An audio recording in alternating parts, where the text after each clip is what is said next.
Welcome to Pratap classes. दोस्तों, Pratap classes के YouTube channel पर आपका स्वागत है। आज है 17 दिसंबर 2025 और 17 दिसंबर 2025 के जितने भी इंडिया और वर्ल्ड के जो करंट अफेयर्स के क्वेश्चन बनते हैं, आज उनका अपने डिस्कशन करेंगे। पूरा वीडियो ध्यान से देखना और लास्ट में मैं आपसे क्वेश्चन पूछूंगा जिनके जवाब आपको कमेंट बॉक्स में देना होगा। आज अपने पढ़ेंगे कि इसरो ने मार्च 2026 तक 7 प्रक्षेपण मिशन करने की योजना बनाई है। राजकुमार गोयल भारत के नए मुख्य सूचना आयुक्त बने हैं और मियाना रेलवे स्टेशन को राष्ट्रीय ऊर्जा संरक्षण पुरस्कार 2025 दिया गया। इनकी आज हम चर्चा करेंगे पूरे लेटेस्ट न्यूज़ के साथ में। डेली आपको सुबह ये 8 बजे करंट अफेयर्स की क्लास आपको मिलती है। जो भी साथी bank, UPSC, SSCD, RAS, railway, first grade, SI exam, कोई भी एग्जाम हो, सभी के लिए डेली आपको ये कंटिन्यू क्लास आपको मिलती रहेगी। सभी साथी एक बार करेंगे सेशन को लाइक शेयर। सभी साथियों को प्यार भरा नमस्कार, गुड मॉर्निंग। सबसे पहले हम करेंगे कल के क्वेश्चनों को रिवाइज। कल हमने पढ़ा स्टैनफोर्ड विश्वविद्यालय द्वारा जारी global AI vibrancy tool 2024 report के अनुसार भारत विश्व में एआई के क्षेत्र में किस स्थान पर है? तीसरे स्थान पे। स्क्वैश वर्ल्ड कप 2025 का खिताब किसने जीता? भारत ने। आर्टन कैपिटल के पासपोर्ट इंडेक्स के अनुसार दुनिया का सबसे शक्तिशाली पासपोर्ट किस देश का है? तो वो है संयुक्त अरब अमीरात का। गंभीर स्ट्रोक के उपचार हेतु उन्नत ब्रेन स्टेंट पर देश का पहला समर्पित क्लिनिकल ट्रायल सफलतापूर्वक किस संस्थान द्वारा पूरा किया गया? तो यह किया गया एम्स दिल्ली द्वारा। किसके द्वारा? एम्स दिल्ली द्वारा। आसियान भारत पर्यटन पेशेवर विनियम कार्यक्रम 2025 की शुरुआत किस शहर में हुई? गुवाहाटी, असम।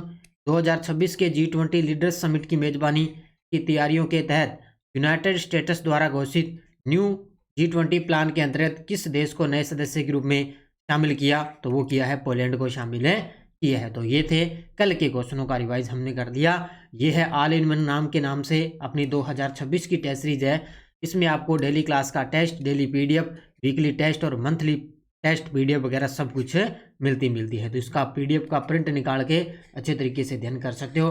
अगर पीडीएफ का प्रिंट नहीं निकला तो इस नंबर पे आप व्हाट्सअप मैसेज करके आप पीडीएफ इस व्हाट्सअप से आप मंगवा सकते हो। ठीक है, वहाँ पे कई बार क्या है टेक्निकल इश्यू की वजह से पीडीएफ अपने पास डाउनलोड नहीं हो पाती, लेकिन आप इस नंबर पे व्हाट्सअप मैसेज करोगे तो आप पीडीएफ आप व्हाट्सअप से मंगवा सकते हो।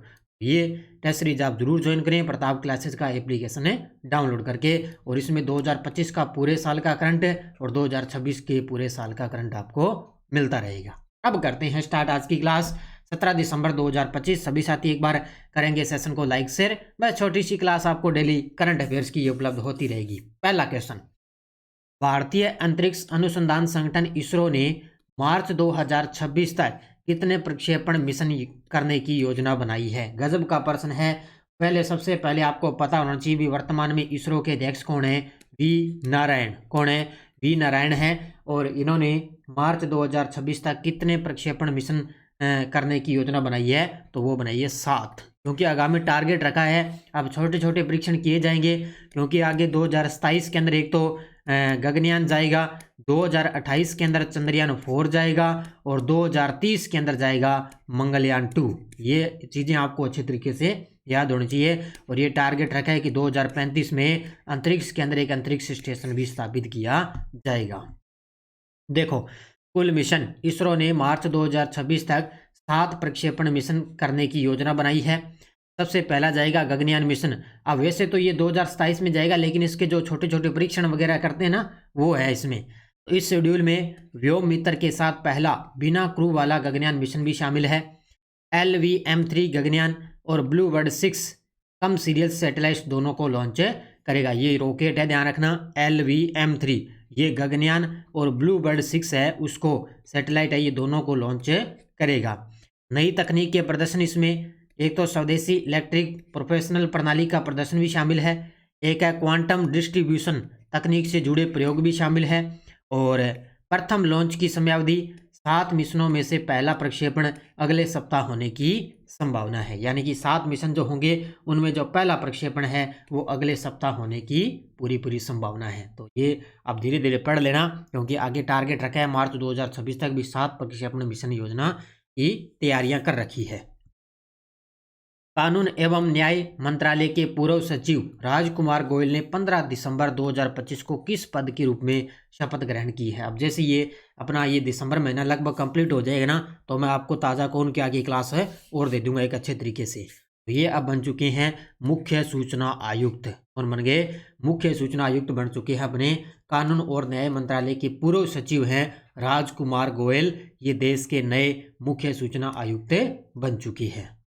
देखो देखो डिटेल। मुख्य सूचना आयुक्त की नियुक्ति, व्यक्ति का नाम राजकुमार गोयल, पूर्व पद था इनका, सचिव थे कानून एवं न्याय मंत्रालय के, संस्था केंद्रीय सूचना आयोग, और शपथ ग्रहण की तिथि 15 दिसंबर 2025 को। शपथ दिलाने वाली राष्ट्रपति द्रौपदी जी मुर्मू, और इनका कार्यकाल 3 वर्ष का रहेगा। तो याद रखना, अब भारत के नए मुख्य सूचना आयुक्त कौन बन गए? राजकुमार गोयल बन चुके हैं। ये नई नियुक्ति है। अभी जैसे ही दिसंबर कंप्लीट हो जाएगा, ताज़ा मैं आपको कौन क्या की अपडेट एक क्लास प्रोवाइड करवा दूंगा। राष्ट्रीय ऊर्जा संरक्षण दिवस 2025 के अवसर पर राष्ट्रपति श्रीमती द्रौपदी मुर्मू जी ने किस स्थान को राष्ट्रीय ऊर्जा संरक्षण पुरस्कार प्रदान किया है? वेरी वेरी इंपॉर्टेंट क्वेश्चन है। ये देखो आपके सामने तस्वीर में, तो ये दिया गया है किस है? मियाना रेलवे स्टेशन गुना मध्य प्रदेश के अंदर है। मियाना रेलवे स्टेशन गुना मध्य प्रदेश में है। इसको क्या है? राष्ट्रीय ऊर्जा संरक्षण दिवस 2025 के अवसर पर राष्ट्रपति द्रौपदी जी मुर्मू द्वारा राष्ट्रीय ऊर्जा संरक्षण पुरस्कार से सम्मानित किया जा चुका है। उत्तर होगा इसका ऑप्शन नंबर बी। ये देखो आपके सामने तस्वीर के अंदर ये एक महाप्रबंधक है। ये इस रेलवे स्टेशन की महाप्रबंधक है श्रीमती शोभना बंदोपाध्याय। इन्होंने इस पुरस्कार को प्राप्त किया है। देखो, मियाना रेलवे स्टेशन गुना मध्य प्रदेश को राष्ट्रीय ऊर्जा संरक्षण पुरस्कार 2025 प्रदान किया गया। यह पुरस्कार रेलवे स्टेशन की महाप्रबंधक श्रीमती शोभना बंदोपाध्याय ने यह पुरस्कार प्रदान किया, यानी पुरस्कार प्रदान ग्रहण किया इन्होंने। महाप्रबंधक श्रीमती शोभना बंदोपाध्याय। इस स्टेशन को परिवहन श्रेणी यानी कि रेलवे स्टेशन में सर्वश्रेष्ठ प्रदर्शन करने वाली इकाई के रूप में मान्यता मिली है। अच्छा प्रदर्शन किया है। तो ऊर्जा संरक्षण उपाय LED लाइटिंग का प्रयोग हुआ है। VLDC पंखों का इस्तेमाल इसके अंदर है, और 30 से 70% स्मार्ट लाइटिंग सर्किट संचालन प्रणालियां भी इसके अंदर लागू की गई है। तो ये याद रखना, इसलिए इसको राष्ट्रीय ऊर्जा संरक्षण पुरस्कार मिला है। किसको? मियाना रेलवे स्टेशन गुना मध्य प्रदेश को। अब वैसे आपसे पूछे, ये तो पुरस्कार की बात आ गई, अब वैसे आपसे पूछ ले भी राष्ट्रीय ऊर्जा संरक्षण पुरस्कार 2025 में किस राज्य को पहला स्थान मिला है? ऐसे आ जाए, किस राज्य को पहला स्थान मिला है? तो उत्तर होगा उसका आंध्र प्रदेश। याद रखना, अगर क्वेश्चन आ जाए राष्ट्रीय ऊर्जा संरक्षण पुरस्कार 2025 में किस राज्य को पहला स्थान मिला, तो आंध्र प्रदेश को मिला है। तो पुरस्कार अलग है, और ये प्रथम स्थान है वो आंध्र प्रदेश का, वो अलग है। ये याद रखना। DV कपूर फाउंडेशन ऊर्जा नवाचार पुरस्कार 2025 में युवा नवोन्मेषक श्रेणी में किसे सम्मानित किया गया है? अब वहीं से रिलेटेड उसी से संबंधित एक क्वेश्चन और है आपके सामने। तो DV कपूर फाउंडेशन ऊर्जा नवाचार पुरस्कार 2025 के अंदर ये 2 श्रेणियों के अंदर दिया गया था। ठीक है, तो उसके अंदर युवा नवोन्मेषक जो श्रेणी है उसके अंदर किसको अवार्ड मिला है? तो डॉक्टर अंशु चंद्रन को। किसको मिला है? Option number B, doctor Anshu Chandran को ये अवार्ड मिला है। ये देखो आपके सामने तस्वीर में। तो DV कपूर फाउंडेशन ऊर्जा नवाचार पुरस्कार 12 दिसंबर 2025 को नई दिल्ली में आयोजित किए गए।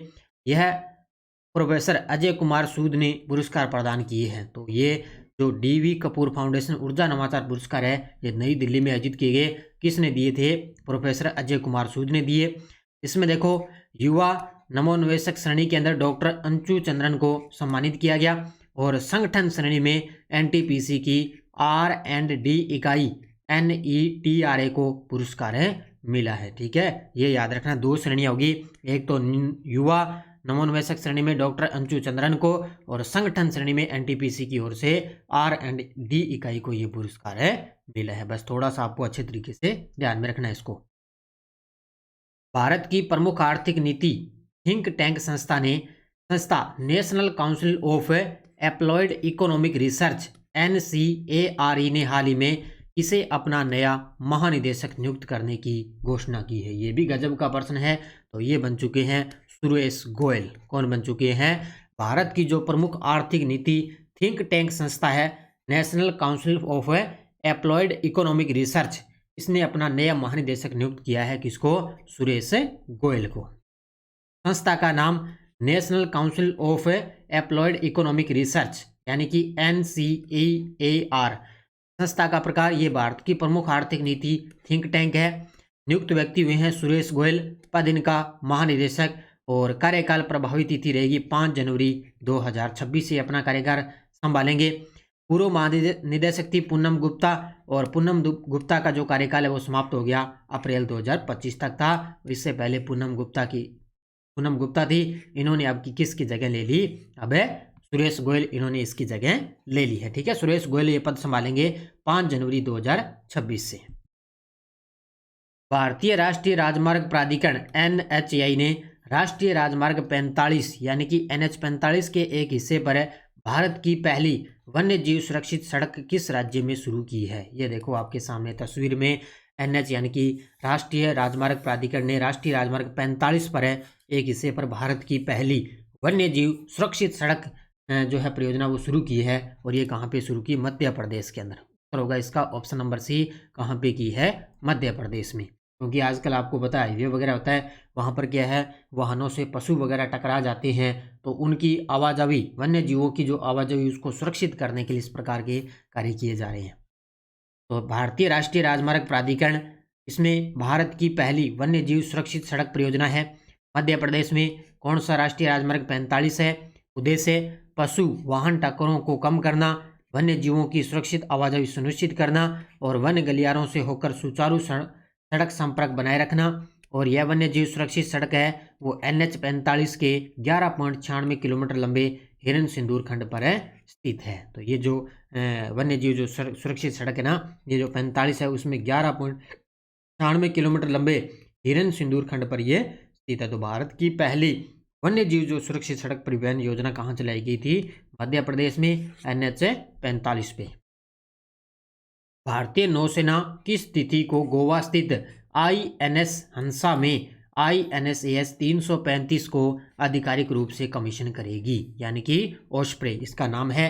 तो भारतीय नौसेना है वो किस तिथि को गोवा स्थित है INS हंसा में INS 335 को आधिकारिक रूप से कमीशन करेगी? तो ये आज करेगी 17 दिसंबर 2025 को। अब है आज 17 दिसंबर 2025 है और आज ही इसका कमीशन यानी कि इसको कमीशन किया जाएगा।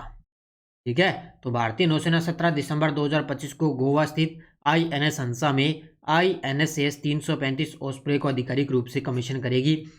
यह स्क्वाड्राइन का प्रकार है INSAS 335 ओस्प्रे स्क्वाड्राइन नौसेना का MH-60R मल्टी रोल हेलीकॉप्टरों का दूसरा दस्ता होगा। ये हेलीकॉप्टर है, ध्यान रखना, यानी कि जो INS हंसा है ना उसके अंदर एक शामिल होगा कौन सा? INS 335 osprey. ठीक है, ये शामिल होगा, ये हेलीकॉप्टर है। ठीक है, तो ये MH-60R मल्टी रोल हेलीकॉप्टरों का दूसरा दस्ता होगा जो शामिल होने जा रहा है। और इसमें आधिकारिक कमीशनिंग समारोह में नौसेना प्रमुख है एडमिरल दिनेश कुमार त्रिपाठी, वो मौजूद रहेंगे। याद रखना अपने नौसेना प्रमुख कौन है? दिनेश कुमार त्रिपाठी हैं। और वायुसेना प्रमुख कौन है? अमरप्रीत सिंह। बुकफील्ड एसेट मैनेजमेंट ने एशिया का सबसे बड़ा ग्लोबल कैपेबिलिटी सेंटर बनाने के लिए $1 बिलियन का निवेश किस शहर में किया है? ये गजब का प्रश्न है, अच्छे तरीके से पढ़ लेना इसको। तो ब्रुकफील्ड एसेट मैनेजमेंट ने एशिया का सबसे बड़ा ग्लोबल कैपेबिलिटी सेंटर यानी कि GCC बनाने के लिए $1 बिलियन का निवेश किस शहर में किया है? मुंबई के अंदर। उत्तर होगा इसका ऑप्शन नंबर बी, कहाँ पे? मुंबई में, क्योंकि एशिया का सबसे बड़ा ये जो है GCC बनाने के लिए $1 बिलियन का निवेश किया। तो निश्चित तौर से ये क्वेश्चन बन सकता है। तो कंपनी का नाम ब्रुकफील्ड एसेट मैनेजमेंट, कहाँ पे? मुंबई के अंदर। परियोजना का प्रकार एशिया का सबसे बड़ा ये ग्लोबल कैपेबिलिटी सेंटर रहेगा। इसमें निवेश राशि $1 बिलियन और इसका आकार रहेगा 2 मिलियन स्क्वायर फीट इसका आकार रहेगा। पोर्ट एक मल्टीनेशनल बैंक को 20 साल की अवधि के लिए ये समर्थन देगा, यानी कि एक मल्टीनेशनल जो बैंक है उसको 20 साल की अवधि के लिए समर्थन मिलेगा। और इस परियोजना से 2029 तक 30,000 से अधिक नौकरियां पैदा होने की उम्मीद रहेगी। तो एशिया का सबसे बड़ा ग्लोबल कैपेबिलिटी सेंटर कहाँ बनेगा? मुंबई के अंदर। विकसित भारत शिक्षा अधिष्ठान विधेयक 2025 को संसद में किसने पेश किया है? ये गजब का प्रश्न है। ये देखो आपके सामने तस्वीर में। तो विकसित भारत शिक्षा अधिष्ठान विधेयक 2025 को संसद में पेश किया है हमारे शिक्षा मंत्री धर्मेंद्र प्रधान जी ने। किसने? हमारे शिक्षा मंत्री जी कौन है? धर्मेंद्र प्रधान। इन्होंने नई दिल्ली के अंदर विकसित भारत शिक्षा अधिष्ठान विधेयक 2025 को संसद में पेश है ये है। अब इसका उद्देश्य क्या वगैरह क्या क्या चीजें हैं देखो। विकसित भारत शिक्षा अधिष्ठान विधेयक 2025 केंद्रीय शिक्षा मंत्री धर्मेंद्र प्रधान ने इसे 15 दिसंबर 2025 को संसद के अंदर पेश किया है। मुख्य उद्देश्य उच्च शिक्षा के नियमन, मान्यता और प्रशासन की मौजूदा व्यवस्था को पूरी तरह से बदलना। यानी कि उच्च शिक्षा का जो नियमन है, मान्यता है, जो प्रशासन की मौजूदा उसको पूरी तरह से बदला जाए। उच्च शिक्षा आयोग विधेयक के अंतर्गत उच्च शिक्षा के लिए कानूनी आयोग बनाया जाएगा। यह आयोग नीति निर्धारण और समन्वय की स्रोत संस्था रहेगी। अलग से कानून बनेगा जो नीति निर्धारण और समन्वय की स्रोत संस्था होगी। सरकारी सलाहकार और वैश्विक दृष्टिकोण आयोग सरकार को उच्च शिक्षा के मामलों में सलाह देगा और इसका उद्देश्य भारत को शिक्षा का वैश्विक केंद्र बनाना, ये इसका टारगेट है। तो विकसित भारत शिक्षा अधिष्ठान विधेयक 2025 धर्मेंद्र प्रधान जी द्वारा लॉन्च किया गया। अब देखो आपके सामने वन लाइनर करंट। पहला है, केंद्र सरकार ने रवि रंजन को भारतीय स्टेट बैंक का नया प्रबंध निदेशक नियुक्त किया है। गजब का प्रश्न है। भी एसबीआई ने रवि रंजन को नया प्रबंध निदेशक नियुक्त किया है। एमआरएफ टायर्स ने 2025 FIA European rally championship teams में खिताब अपने नाम किया। एमआरएफ टायर्स नाम सुनेगा ना आपने। एमआरएफ के टायर आते ना। उन्होंने 2025 के अंदर FIA European rally championship team का खिताब जीत लिया। मध्य प्रदेश के सागर में स्थित वीरांगना दुर्गावती टाइगर रिजर्व को मानसून तक नया चीता आवास बनाया जाएगा और यह मध्य प्रदेश का तीसरा चीता स्थल रहेगा। अब ये चर्चित स्थलों के अंदर ये आपके लिए क्वेश्चन बनेगा। वीरांगना दुर्गावती टाइगर रिजर्व है, ये मध्य प्रदेश का तीसरा टाइगर रिजर्व बनने जा रहा है। और राष्ट्रपति द्रौपदी जी मुर्मू ने 16 दिसंबर 2025 को विजय दिवस के अवसर पर राष्ट्रपति भवन में परमवीर दीर्घा का उद्घाटन किया है। परमवीर दीर्घा का उद्घाटन किया कहाँ पे? विजय दिवस, क्योंकि 16 दिसंबर को अपने मनाते हैं विजय दिवस। तो ये वन लाइनर थे, इनको अच्छे तरीके से याद रख लेना। ये टेलीग्राम ग्रुप है, कोई सूचना, कोई लिंक, कोई नोटिफिकेशन सब आपको टेलीग्राम पे सूचना मिल जाती है। पिछले वीडियो का क्वेश्चन क्या था? 8वीं बार जूनियर पुरुष हॉकी विश्व कप 2025 का फाइनल किसने जीता है? तो ये जीता है जर्मनी ने। यानी कि जर्मनी ने गोल्ड जीता है, भारत ने जीता है कांस्य पदक। भारत ने कांस्य और स्पेन ने इसके अंदर रजत पदक जीता है। बहुत सारे विद्यार्थियों ने बड़े गजब के जवाब दिए, उन सभी को बहुत बहुत शुभकामनाएं। अब देखो आपके लिए question for you. FEI Asian equestrian championship 2025 के दूसरे संस्करण में भारत ने कुल कितने पदक जीते? 4, 5, 6, 7। इसका जवाब आपको कमेंट बॉक्स में देना है। तो ये थी आज की अपनी क्लास 17 दिसंबर 2025 की। ये अपनी CAT की करंट अफेयर्स की टेस्ट सीरीज चल रही है। 12वीं लेवल और ग्रेजुएशन लेवल दोनों के लिए उपलब्ध है। 2026 के अंदर संपूर्ण डाटा आपको मिलेगा। अंतर्राष्ट्रीय, राष्ट्रीय, राजस्थान तीनों का एक साथ आपको करंट यहाँ पे उपलब्ध मिलेगा। और स्कूल व्याख्याता की करंट अफेयर्स की टेस्ट सीरीज है। इसमें आपको लगातार छोटी छोटी क्लासें वगैरह, टॉपिक वगैरह आपको धीरे धीरे उपलब्ध होते रहेंगे। बाकी SI की करंट की टेस्ट सीरीज चल रही है। इसके अलावा शिक्षा मनोविज्ञान है, संपूर्ण विज्ञान की टेस्ट सीरीज चल रही है, यह भी आप ले सकते हो। तो सभी साथी करेंगे वीडियो को जाते जाते लाइक शेयर। बाकी अपनी SST की रीट मेंस की भी टेस्ट सीरीज चल रही है, वो भी आप ले सकते हो। तो सभी साथी करेंगे वीडियो को जाते जाते लाइक शेयर, क्योंकि देखो छोटी सी मात्र आपको डेली आपको 16-17 मिनट की क्लास में इतना अच्छा आपको करंट करवाया जाता है। तो निश्चित तौर से आपको बस लाइक करना आपका काम है। बस वीडियो को आप लाइक ज़रूर करना है। धन्यवाद। जय हिंद, जय भारत, जय राजस्थान।